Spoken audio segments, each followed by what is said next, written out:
Vamos repercutir agora o Plano Safra com o diretor da Creditares, Daniel Latorraca.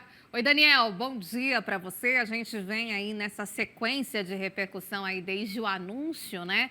E eu gostaria de saber em relação a Creditares, né, e ao posicionamento, já que você está no importante estado produtor, enfim, que se destaca aí no ranking em Mato Grosso, ou seja, como vocês receberam esse novo plano de 340,88 bilhões de reais, esse aumento, incremento de 36%, tivemos sim a questão de taxas de juros que aumentaram em relação à temporada anterior, porém foi, segundo o próprio governo, e o Guilherme Soria Basso, secretário que esteve aqui com a gente ontem, disse, né, foi o equilíbrio aí que a gente conseguiu ajustar, tanto para o volume quanto para a questão de taxas de juros, principalmente para o pequeno e médio. Pequeno, 5,6%, médio, 8%, os demais produtores, 12% ao ano. Bom dia para você. Bom dia a todos do Terra Viva. É um prazer estar falando com vocês aqui, diretamente de Cuiabá, Mato Grosso, né? Eu acho que é isso, né? O resumo é o Plano Safra Possível, né? É importante relembrar rapidamente que no primeiro semestre, né, a gente teve um caso bastante atípico, né, de falta, né, ou escassez de recurso, findou, né, o recurso do orçamento para subsidiar todas as taxas de juros, e aí tiveram que se fazer, né, os cortes nas linhas de crédito.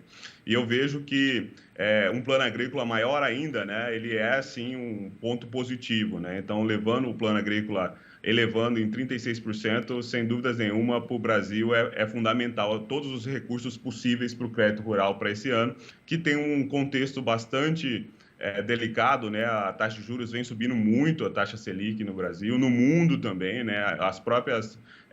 Os próprios créditos em dólar também têm se elevado nas suas taxas de juros por conta do contexto atual. Então, eu acredito que o plano Safra teve esse ponto positivo, um foco claríssimo no pequeno e médio produtor no custeio, o seguro também com a manutenção e até acréscimo, né, da subvenção do prêmio, e um terceiro ponto que eu acho que é bastante relevante são essas linhas de médio e longo prazo que o Plano Agrícola oferece para o mercado, né? Porque o mercado a juros livres, a gente tem bastante opções, né, para custeio, mas quando vai para 3, 4, 5, 10, 12 anos, por exemplo, para fazer um armazém, que são investimentos que são extremamente importantes, aí entra o recurso oficial, e por isso que o produtor que busca um investimento como esse tem que correr para não ficar sem esse recurso, como ocorreu na Plano Safra passado.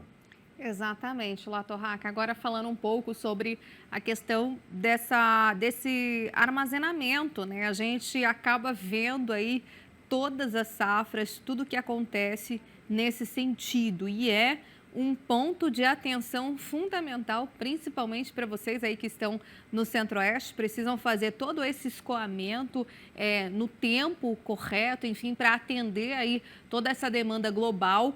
E existe agora dentro, né, o plano para a construção de armazéns, a questão de armazenagem. Isso deve trazer, de alguma maneira, um fôlego, uma sustentação para o setor, principalmente para vocês que estão aí no Centro-Oeste, no Brasil Central?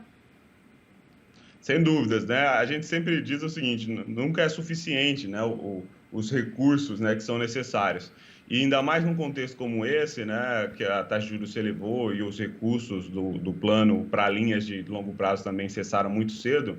A gente teve muitos produtores com a vontade, né, alguns clientes nossos também com vontade de fazer esse investimento, só que sem a possibilidade, né, porque não dá para fazer um investimento à vista. Precisa de um prazo, precisa de uma taxa de juros competitiva. Então, é positivo o governo manter distante as taxas de juros dos recursos de longo prazo, né, o próprio PCA aí em 7% para silos até 6 mil toneladas de capacidade e os demais de 8,5%, ou seja, distante dos 13%, para que a gente consiga evoluir nesse aumento, porque a gente está vendo cenas agora, né, de milho fora do armazém, novamente, né, a mesma história, uma safra que veio mais cheia, talvez, do que se esperado. Então, eu acredito que esses investimentos, não só em armazém, mas em máquinas, as linhas do Inovagro, né, recuperação de pastagem, ABC, são fundamentais para que a gente mantenha a nossa dianteira, né? Sem investimento na fazenda é difícil você manter uma produtividade satisfatória, né? Então, acredito que todo esse processo do plano agrícola e pecuário está cada vez mais focando nessas linhas, né? Porque o pequeno e médio garante uma taxa de juros um pouco mais distante, mas, por exemplo, os produtores maiores, né, já estão com trouxe uma novidade aí negativa, né, de uma taxa de juros bem próxima da Selic de 12%, né? Então, é importante pelo menos se manter essas taxas e essas condições de investimento a longo prazo positivas para que a gente continue fazendo o que a gente precisa fazer, se manter competitivo globalmente, né?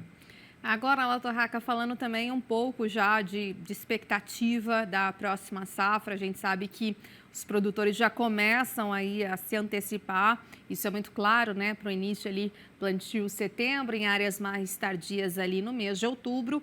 E eu gostaria de saber qual é o feeling, né? A gente sabe desse alto aumento do custo de produção, o CNA já divulgou recentemente em relação à soja, 50% e outras culturas também, milho, sobe até 60%, tem culturas com até 70% mais de custo de produção em relação aos insumos e aí principalmente fertilizantes e defensivos agrícolas também.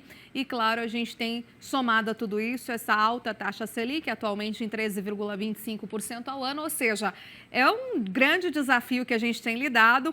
A projeção, segundo o próprio ministro da Agricultura disse, né, também ali no anúncio oficial do Plano Safra, é de uma safra recorde, assim como havia expectativa na safra anterior, mas por intempéries climáticas que a gente acompanhou ali, a grande seca no sul, principalmente, chegamos aí próximos, superamos um pouco mais de 270 milhões de toneladas. A expectativa agora é chegar a 300 milhões de toneladas, ou seja, qual que é o sentimento diante desse cenário aqui colocado para vocês no principal estado produtor? O que os produtores têm passado a você? Bom, é importante destacar que meu primeiro ponto foi o aumento de 36% no valor, porque no final, né, parte desses 36%, talvez até 100% dele, vai ser só a correção do que ocorreu no aumento, né, dos custos de produção dentro da lavoura. Então, foi importante essa evolução.